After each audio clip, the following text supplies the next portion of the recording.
Greetings, Wanderer, and welcome back to Lonely TTRPG, the solo actual play and review podcast. This week, we are playing Swamp Troll Witch or Witches by Luke Simonds. So, Swamp Troll Witches is a role-playing game designed for solo journaling, epistolary play, or small group play. Gameplay focuses on the daily activities of one or more troll witch living in a hut in the swamp.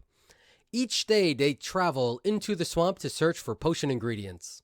Because of strange geological magical conditions, the landscape of the swamp frequently changes, and they never quite know where their ingredients will be found.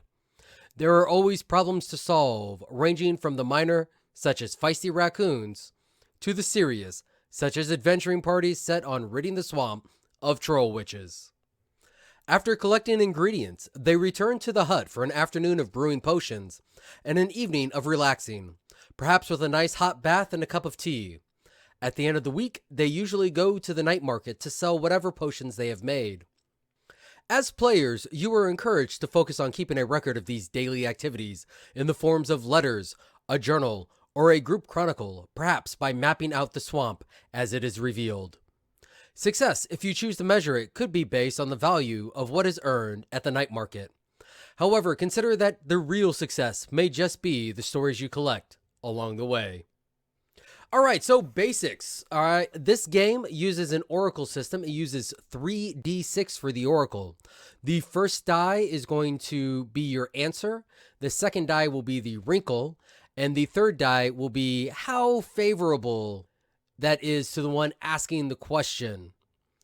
For modes of play, again, you got solo journaling like we are doing here today. Epistolary or postal. All right, sending letters. Basically, you and a couple friends can do this by mail or by post or by email or by text or by Discord or by whatever means you have available to you. And then, of course, there is small group play, which everybody is sitting together around the table. Now, remember, safety is hugely important, and at a minimum, it is recommended to establish boundaries when playing with a group. And these boundaries for this game and many games are described as lines and veils. Now, we haven't really talked too much about the line and veil boundary tools. Basically, lines are content players do not want appearing in the game. Veils are content that they don't want to engage with in detail. All right, so for getting started, you're going to describe your swamp, your hut, the night market, your witches, and then you have a certain amount of skills. You have 6 skills: craftiness, personality, brute force, magic, relaxation, and determination. And for each of those skills, you're going to have a proficiency ranging from high control to bad skill. And these proficiencies are going to affect your first die when rolling. So for playing the game is broken up into 5 phases.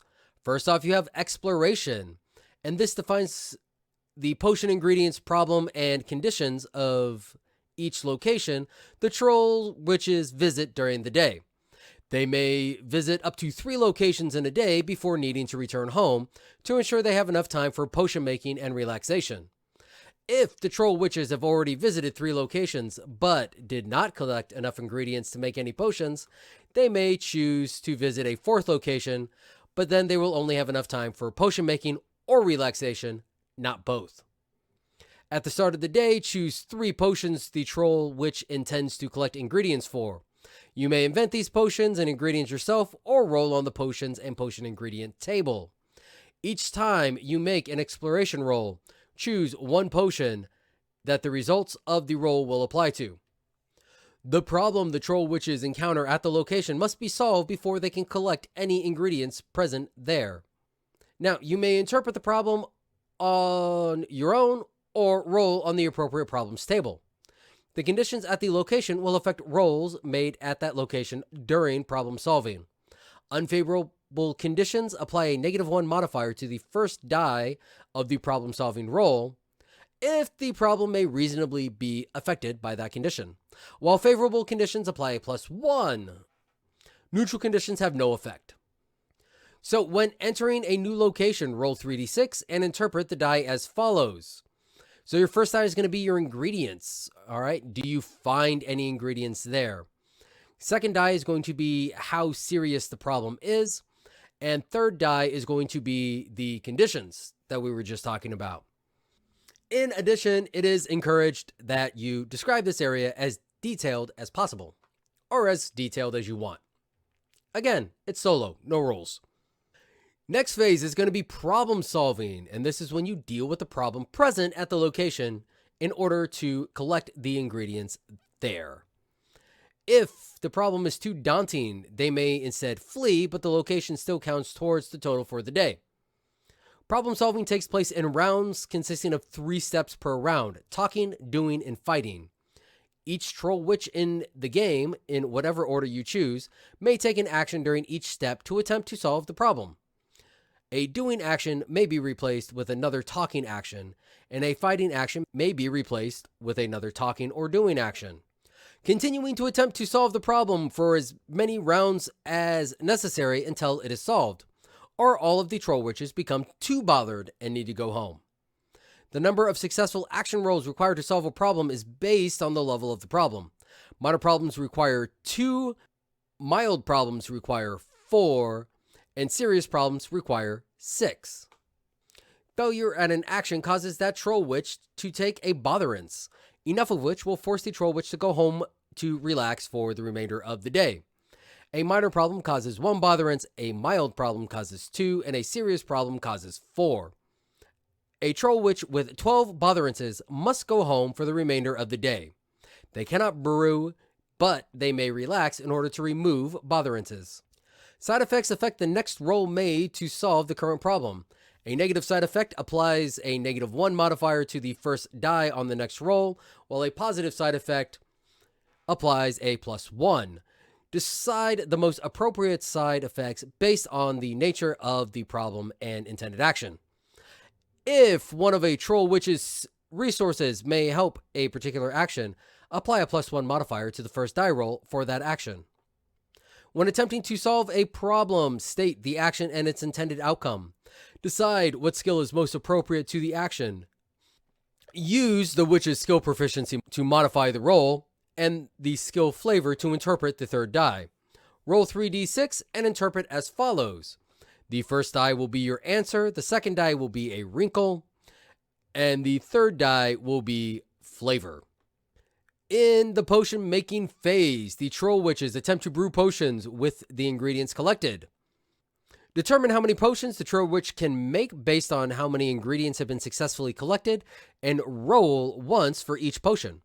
For a small group play or individual play with multiple troll witches, the witch that collected ingredients for a particular potion at the start of the day must also make the potion making roll to brew that potion.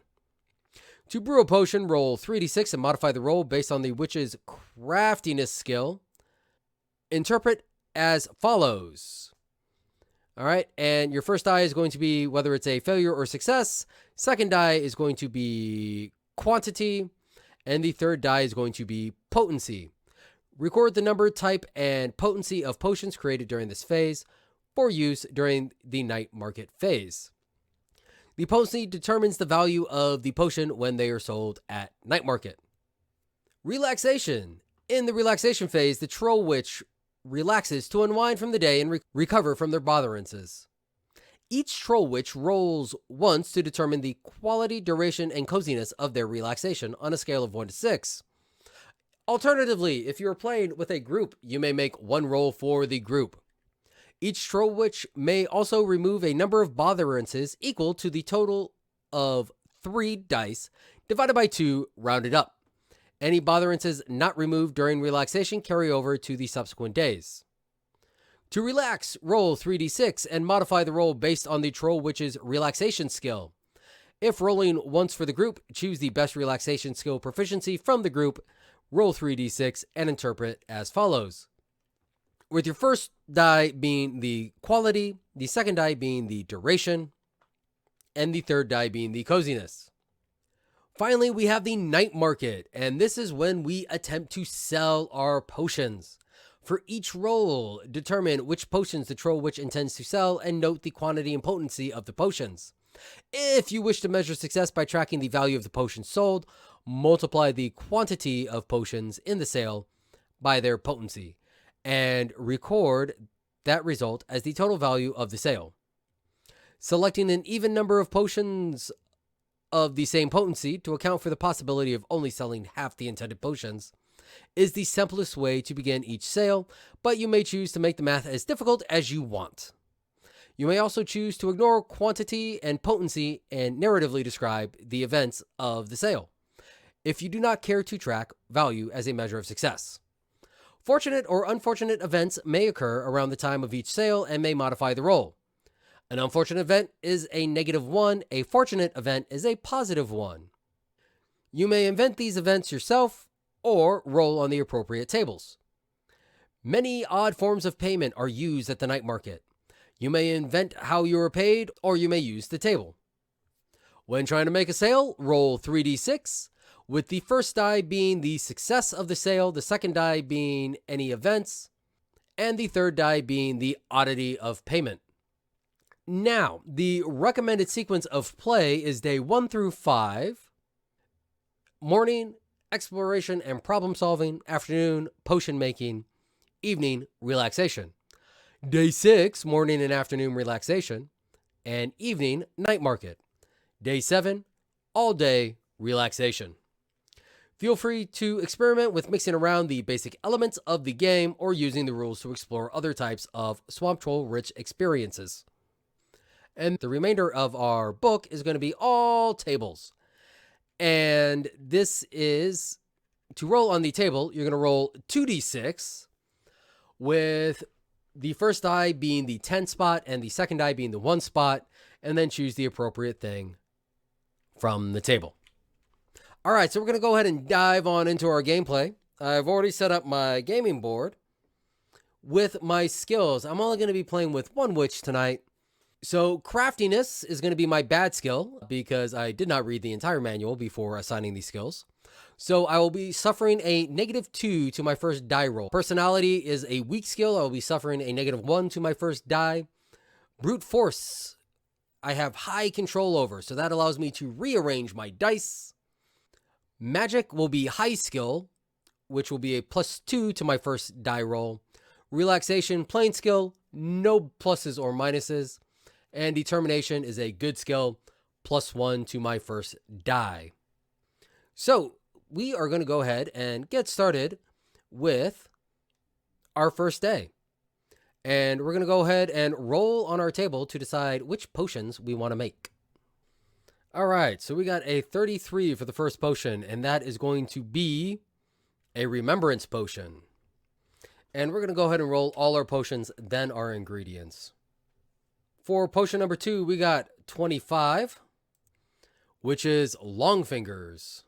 And for potion number 3, we got 15, which is Water Breathing. All right, so for ingredients, we got 35, which is Dragon's Milk, 26, which is Basil, and 36, which is Queen of the Swamp. And that is an interesting list right there. Remembrance, Long Fingers, and Water Breathing. Who'd have thought basil would be necessary for water breathing? But milking a dragon does seem like a... Look, I have a feeling if you drink dragon's milk, you are going to remember it. All right, so moving off to our first location, we are going to go ahead and leave our swamp. We're not going to do any serious descriptions. It is a lovely swamp, very swampy, but we're going to go ahead and go into our first exploration phase. So rolling 3d6, and we got 2, 3, 4. Outstanding roll. So 2, no ingredients are present. 3 is a mild problem. And 4, neutral conditions. Not only did we not find anything, we got a mild problem, which is going to require 4 successes to solve. But at least we have nothing working against us. So let's go ahead and see what our problem is going to be. 15, goblins pulling nasty pranks. So I think the nasty prank here is as I was looking for a dragon to milk, I heard the sounds of coming from a nearby cave that kind of indicated a dragon might be nearby.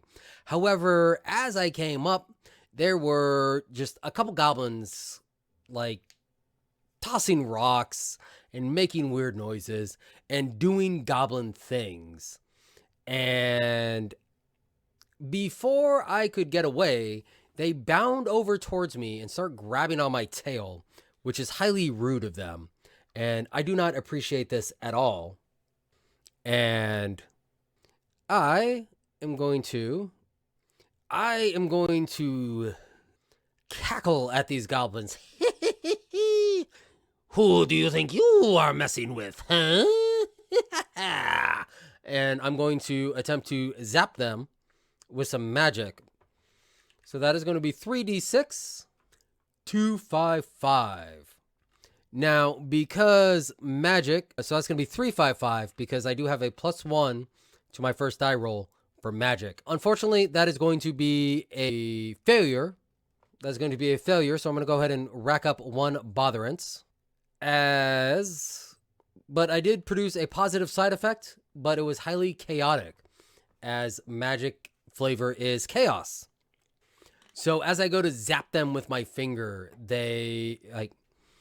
there's some sparks and they kind of dart out of the way, but they don't let go of my tail. And I'm going to growl, and I'm going to go ahead and attempt to grab one and throw it away using brute force, which the roll was 1, 5, 3, which would be a failure. However, brute force allows me to rearrange my dices. So I'm going to take that. I'm going to take that 5. I'm going to make it my first die roll. So I will succeed. And I will make 3 my wrinkle, so I will have no side effects. And then 1 will be my flavor. As I grab this goblin and fling it rather dispassionately away from me. And seeing as how that worked, I'm just going to go ahead and do that again. And I got 4, 1, 2. 4, 1, 2. So 4 is going to be a success. 2 is going to give me a negative side effect, and 1 is going to give me a negative side effect, and 2 will be the flavor. So again, kind of a dispassionate toss, but this thing seems to have clawed at my wrist, which is going to give me a -1 for this next roll. And as they all come scampering back at me, I'm going to go ahead and I'm going to try some magic again to scare them off. So this will only be +1 to my first die roll. So I got 6 to 6, which is another success. As I shoot my magic, and it really confuses these guys. There's like a whole bunch of lights and sounds and everything like that, and they all kind of scatter for a minute. But now they're kind of hanging back away from me, hiding behind trees and whatnot, and now they're throwing stuff at me, and that is highly distracting. And I'm going to attempt magic one more time to hopefully end this, and that is 3, 5, 5, or correction, 3, 5, 4, which is actually going to be 5 because I have +2 to my magic. It's going to be 4 because I have a -1. So that is going to be 4, which is a success. 5, positive side effect. 4, some moderate chaos. Some moderate chaos as they are throwing stuff at me. I'm going to once again zap them with a cackle. Ha ha ha! Take that!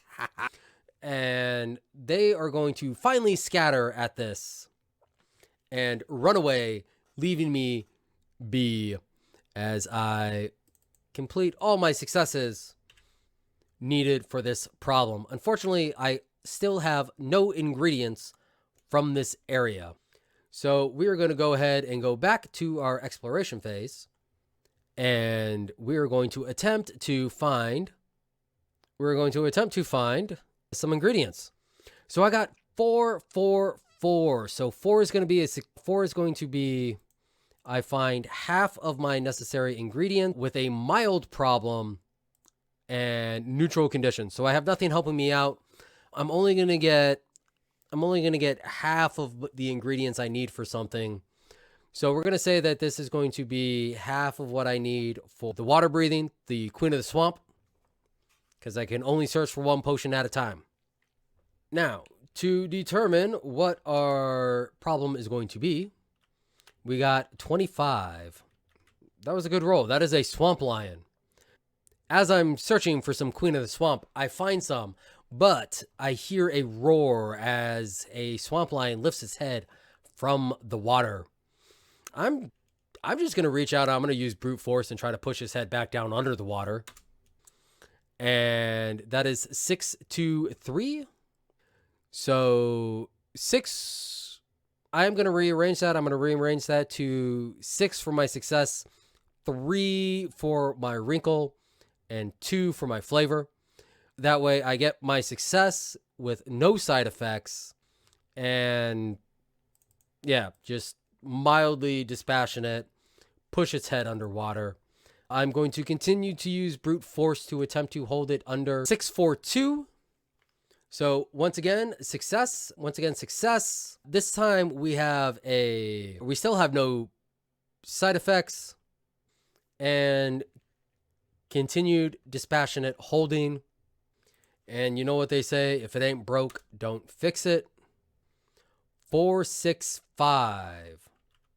So 4 is going to be a success, 6 is going to be a positive side effect, and 5 is going to be high flavor. We're just going to go ahead and leave that as is, as my brutality is growing. So the flavor for brute force is brutality as I hold its head underwater.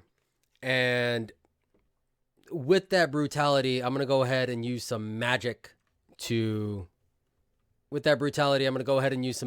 just to try to end this. And that will be 6, 5, 1. Not very chaotic as I dispatch this lion and collect my Queen of the Swamp. And I will move on to my final location looking for more Queen of the Swamp. And I got myself 4, 5, 3. So I find half the ingredients. There is a minor problem here with neutral conditions. All right, so I will be able to successfully brew, or I will be able to attempt to brew the water breathing potion if I get 2 successes on this. Let's go ahead and see what our minor problem is going to be. That is 36. A lone adventurer hunting trolls. Well, it seems that we are not the only solo adventurers out here. We are not the only solo wanderers exploring this swamp as we come across this adventurer. And we are going to attempt to scare this poor adventurer away with some magic. Really not in the mood for a big fight. That will be 5 to 5. So 5 will be a success. 2 negative side effects, or I will take a -1 on my next roll.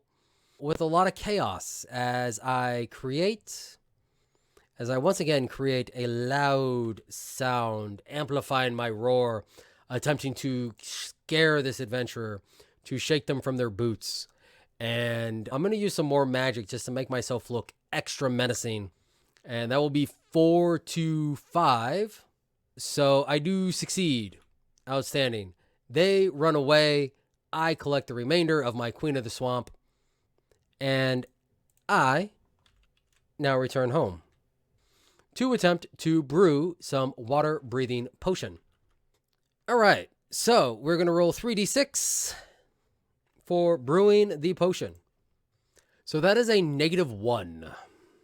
I failed. After all of that, I was apparently too distracted and I failed. So we're going to go ahead and add 1 more to my botherance, just because that was a bad failure. This thing kind of blew up in my face. I am not pleased with this. I am going to crawl in bed. I'm going to attempt to relax I'm going to think scary thoughts. I'm going to meditate on how I scared away that adventurer. And so I got 5, 2, 6. So a quality of 5, which is very good. Did not take too long to do, and very cozy. These thoughts were very cozy, very relaxing. I highly enjoyed remembering how I scared that adventurer. So much so that it did not take me long, and I get to remove all of my botherances. All right, so moving on to day 2, let's see what potions we are going for today. So 31 is going to be a hate potion. 14 will be a flight potion. And 46 will be for curing sneezing. Well, we are coming up on cold and flu season, so that might actually be a good one to keep about. All right, for ingredients, I got 25, which is haggle beans. 41, which is beaver twigs, and 45, which is gomo.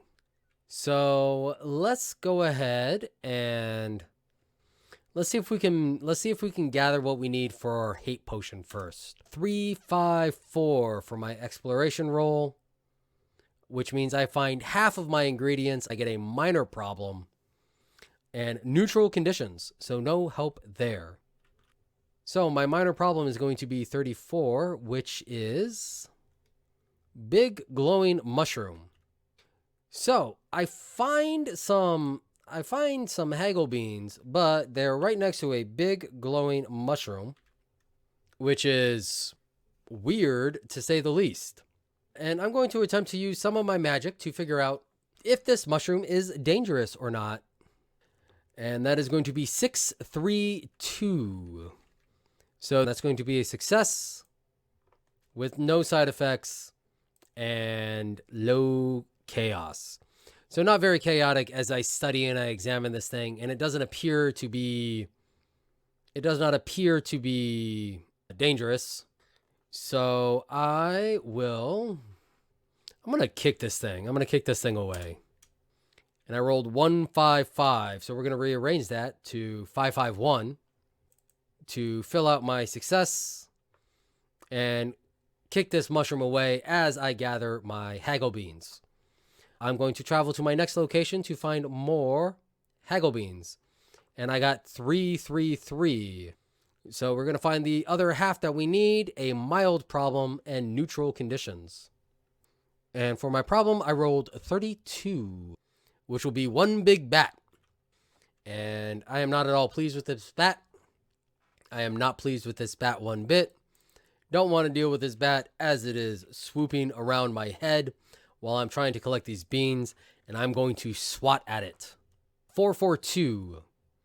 So that will be a success. I'm going to leave it as is. I'm going to leave those rolls as is. As that is a success. No side effects and very little brutality. This thing is an annoyance. I'm going to continue to swat at it. And I rolled 2, 5, 2. I'm going to rearrange that to 5, 2, 2. So I get another success as I swat it once again, but the thing bit me.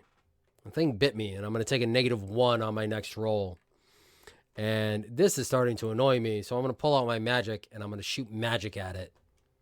And that is going to be 3, 3, 6.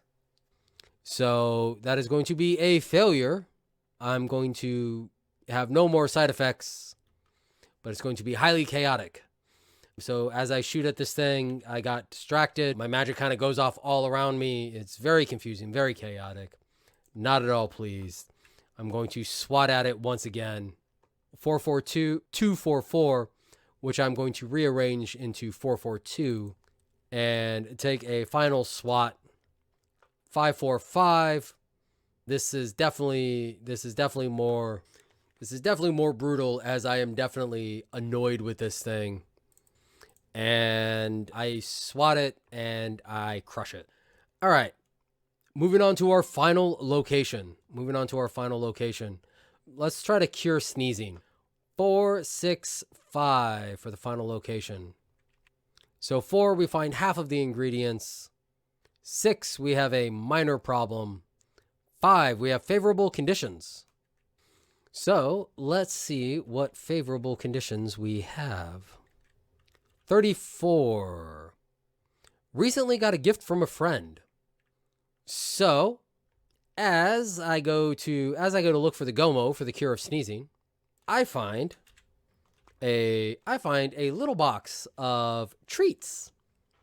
I find a little box of treats that seem to have been left for me. There was a note on there that said, for the Steel Witch, as thanks for the potion that you made me last time. Enjoy these tasty treats. And I open the box to see pickled rat, my favorite. And I will have a +1 to my rolls here. So all of my dice rolls are going to have a +1 to them, thanks to this thing that I found. But we still need to determine what our problem is. And that is going to be 51, which is territorial gnomes. So I do find the patch of Gomo, but there are a bunch of gnomes standing around. And I'm going to try and scare the gnomes away with magic. So this will be +3, which will make that 145 into a 445, which is a success. No side effect, but some chaos. As the gnomes start to scatter and yell and just be generally annoying, we're going to shoot some more magic at them one last time. 112. Luckily, I have that +3, which makes it 412. And the gnomes all run away as I gather half of the Gomo that I need. Now, I'm doing pretty good on botherances right now. I don't think I need to relax tonight. So we are going to actually attempt one more time to find some stuff. So we're going to go to one more location. 344. And that is going to be half the ingredients, a mild problem with neutral conditions. So I will find everything I need for making my sneezing potion. But for my mild problem, 36. A banshee warning everyone of their imminent death. So as I go to find this last set of Gomo beans that I need, I hear the shrieking on the wind before this ethereal form appears before me. You will die! And I am going to just glare at it and shoot magic in its face. And that is going to be 7 to 4. So that is going to be a success, as it takes a face full of magic. But as it recoils back, I am touched by its icy grasp, sending a shiver down my spine. And I will suffer a -1 to my next roll. And I think I'm going to use some determination I'm going to use my determination as I try to talk this banshee away. And that's going to be 355. My determination is +1. I had a -1. So that's going to be a straight 3. And that will be a failure. That will be a failure from the banshee, and a new botherance. So my botherance is up to 2. But as the banshee laughs at my attempts, it positions itself into a very favorable spot for me. So I'm going to get another +1. And yeah, I'm going to swat at it. I'm going to brute force this thing. 5 to 1. So 6 to 1. As I swat at it, that will be a success. But once again, as my claws pass through this banshee, another shiver runs down my spine as I feel the icy remembrance, or the icy foretelling of the afterlife that awaits for me. And I will get another -1. Realizing that touching this thing might be a bad idea, I'm going to shoot more magic at its face. So that'll be 444, which is a success with no side effects. And I'm going to attempt to finish it off with one last blast of magic. And that'll be 331. That is another failure as I take another botherance, but no negative side effects. It manages to dive out of the way of my magic, easily dodging me. So once again, we're going to swat at it. We're going to claw at this thing. 523, full success. Outstanding. So this banshee is taken care of, and I return home for the evening and attempt to make my potions.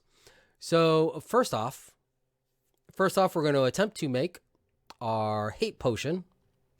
And with my -2, that is going to be 254, which is a failure. So let's try to make our cure for sneezing. 212, another failure. But I think that's where we're going to call it for tonight. That is Swamp Troll Witches. So I like this game. Don't get me wrong. This is a fun game. I really like the concept. of the game. I like the mechanics. I think that they are executed very well. I really enjoy the proficiencies. The high control, being able to rearrange the dice, that has a huge potential throughout the game.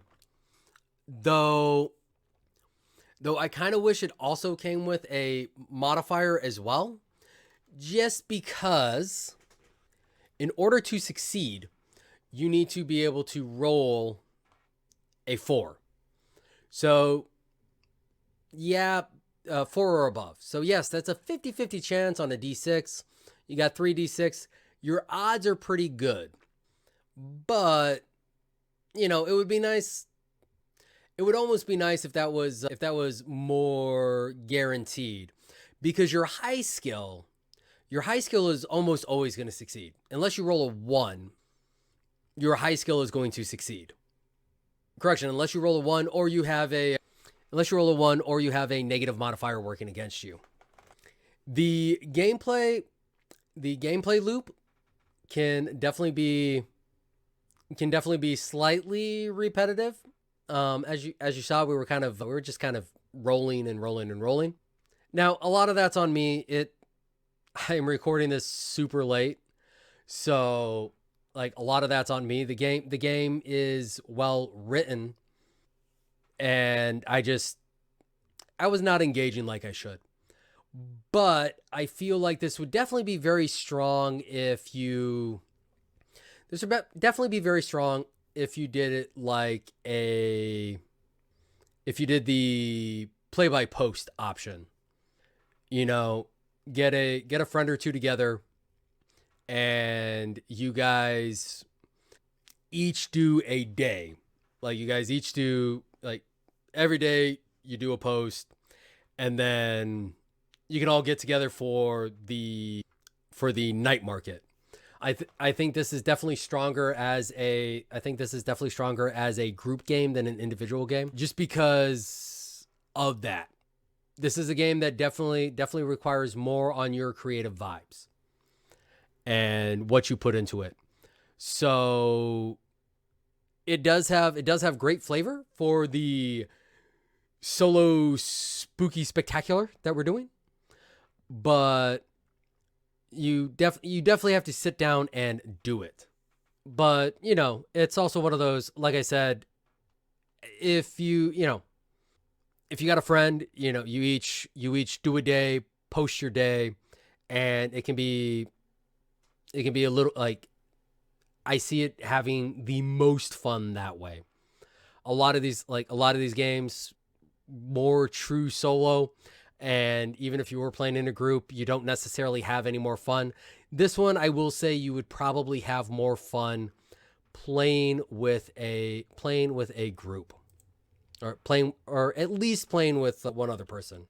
But again, everything on it is super well written. The tables are great. I love the tables.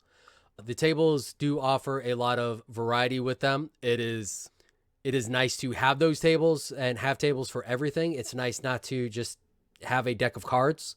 Like, this is a straight dice rolling game. And that is great. We haven't had a whole lot of those on here.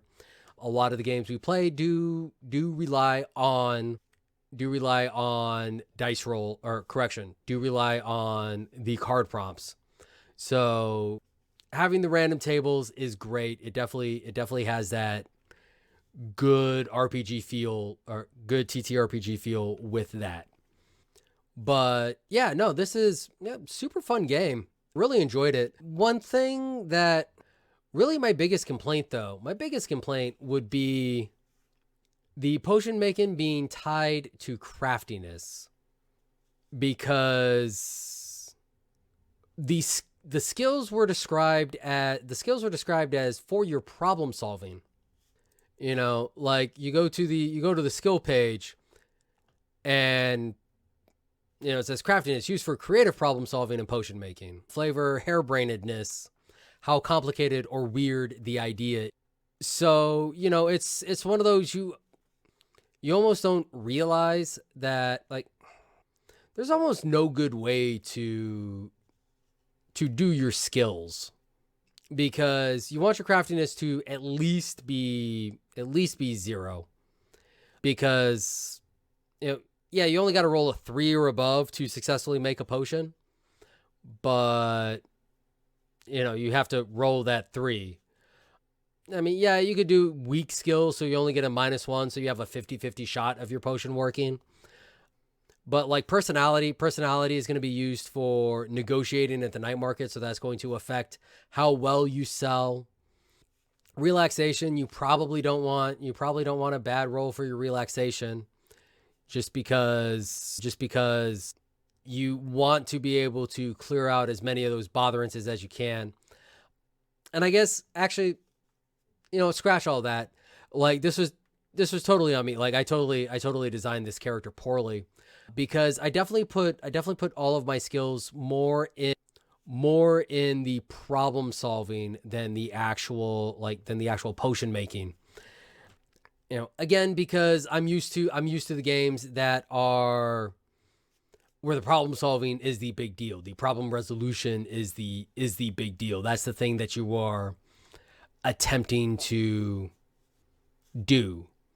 So remembering that this game is primarily potion making, you probably want to make like potion making one of your better skills.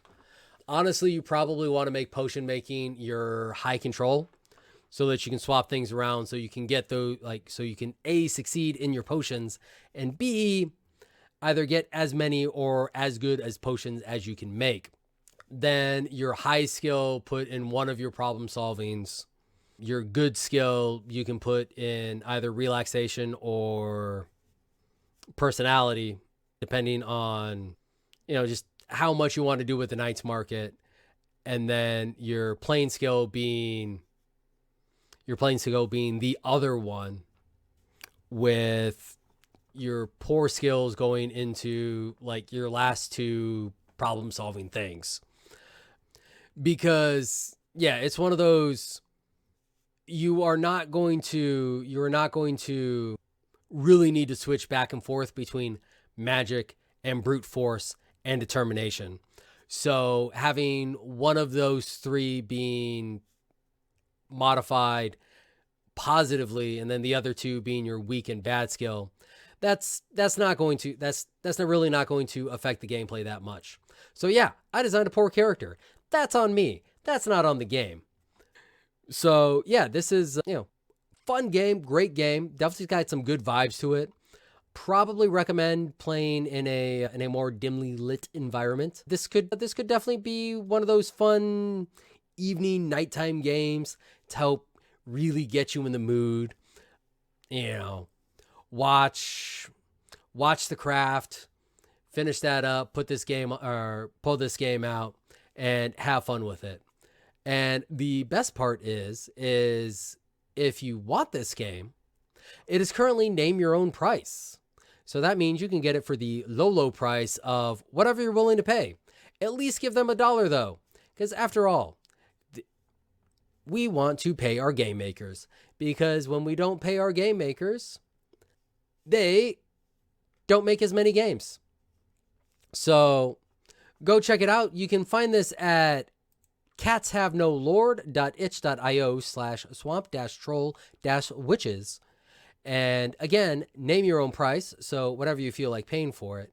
If you do pick it up, make sure that you tell them that Steel Stash sent you. And remember, I must ask y'all to stay awesome.